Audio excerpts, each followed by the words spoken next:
প্রতিটা সৃষ্টি আল্লাহ পাকের এক একটা মেসেজ দেয়।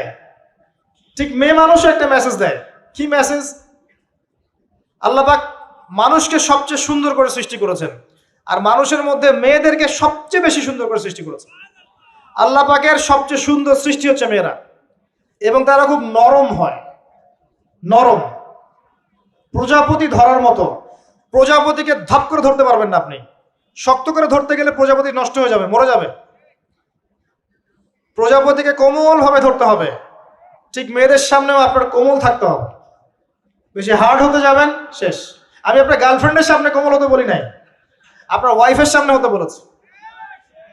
কোমল থাকলে আপনি জিতে যাবেন। দেখবেন দুনিয়ার চিল্লা ফাল্লা করছে আপনার বাসায়, আপনি চুপচাপ আছেন পাহাড়ের মতো, কোমল আছেন। 5 মিনিট পর দেখবেন নিজেই ঠান্ডা হয়ে এসে বলছে, আচ্ছা সরি, ভুল হয়ে গেছে। আর যদি আপনি চিল্লা ফাল্লার কাউন্টার দিতে যান, তাহলে দেখবেন সুটকেস গোছানো শেষ, বাবার বাড়ি চলে গেছে। ডিল করা খুব ডিফিকাল্ট। এখানে আপনাকে খুবই সবরের পরিচয় দিতে হবে। আল্লাহ পাক বোঝার তৌফিক দান করুন। আর আমরা মা বোনদেরকে রিকোয়েস্ট করব, 4টা মূলনীতি মেনে কাপড় চোপড় পরবেন। আপনার কাপড়টা এমন হবে না যেই কাপড়টা পরলেও অঙ্গ প্রত্যঙ্গ দেখা যায়, বোঝা যায়, এমন হবে না। কাপড়টা এমন হবে না এত টাইট ফিটিং যে আপনার অঙ্গের উঁচু নিচু অবয়ব বোঝা যায়, এমন হবে না।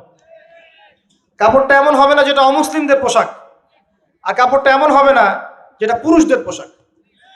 এই মূলনীতিগুলো মেনটেন করে কাপড় পরবেন ইনশাআল্লাহ। এছাড়াও মেয়েদের কথায় পর্দা আছে, চলনে পর্দা আছে, ওঠা বসায় পর্দা আছে। নামাজ পড়ার সময় তাদেরকে কিছুটা শালীনভাবে নামাজ পড়তে হয়।